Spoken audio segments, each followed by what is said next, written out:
Cabinet बैठकीत नितेश राणेंनी भरत गोगावलेंना चांगलंच सुनावलंय। नारायण राणेंबाबत केलेल्या वक्तव्यावरून नितेश राणेंनी सुनावल्याचं कळतंय। मंत्री भरत गोगावलेंनी नितेश राणेंची माफी देखील मागितली।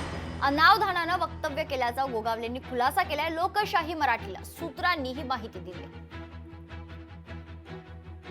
महत्त्वाची बातमी आपण बघतोय। आज भरत गोगावले यांनी खरं तर नितेश राणे आणि नारायण राणे यांच्याबद्दल वादग्रस्त वक्तव्य केलं होतं आणि त्यानंतर आज कॅबिनेट बैठकीत नितेश राणेंनी भरत गोगावलेंना सुनावलं। नारायण राणेंबाबत केलेल्या वक्तव्यावरून नितेश राणेंनी सुनावल्याचं कळतंय। मंत्री भरत गोगावलेंनी यावेळी नितेश राणेंची माफी देखील मागितली आहे। अनावधानानं वक्तव्य केल्याचा खुलासा देखील गोगावले यांनी केलाय।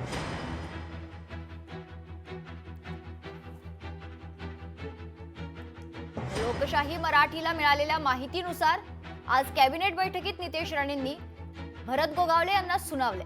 नारायण राणेंबाबत केलेल्या वक्तव्यावरून नितेश राणे यांनी भरत गोगावले यांना सुनावलं होतं। या संदर्भात सविस्तर माहिती जाणून घेऊयात। आमचे प्रतिनिधी उमेश करंजकर आपल्यासोबत जोडले गेलेत। उमेश, नेमकी काय माहिती आहे?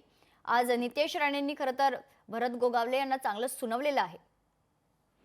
मेघना, भरत गोगावले एका सार्वजनिक कार्यक्रमादरम्यान आपल्या भाषणात बोलताना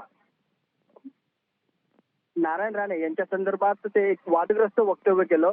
नारायण राणे यांनी अनेक मर्डर्स केले अशा प्रकारचं त्यांनी ते वक्तव्य केलं होतं आणि आज कॅबिनेट बैठकीमध्ये ज्यावेळेस हे दोन्ही मंत्री म्हणजे नितेश राणे असेल किंवा मग भरत गोगावले असतील समोर आल्यानंतर नितेश राणे यांनी याबाबतची नाराजी जी आहे ती उघड त्यांच्यासमोर व्यक्त केली। यासोबतच अशा वक्तव्यामुळे म्हणजे गोगावले हे मंत्री आहेत आणि मंत्र्यांनी असं वक्तव्य केल्यामुळे सरकारची देखील जी हे आहे प्रतिमा आहे ती देखील मलिन होते। त्याच्यामुळे अशा प्रकारचं वक्तव्य करताना त्यांनी जबाबदारीने कोणतंही वक्तव्य करावं अशा प्रकारची नाराजी त्यांनी व्यक्त केली त्याच्यासमोर। आणि गोगावले यांनीही याबाबत दिलगिरी व्यक्त करत असं आपण पुन्हा कधी बोलणार नाही, ह्या जे वक्तव्य झालं ते देखील अवधानाने झालं अशा प्रकारची दिलगिरी त्यांनी त्यांच्यासमोर व्यक्त केलेली पाहायला मिळते। निश्चित धन्यवाद उमेश, आपण दिलेल्या सविस्तर माहितीसाठी।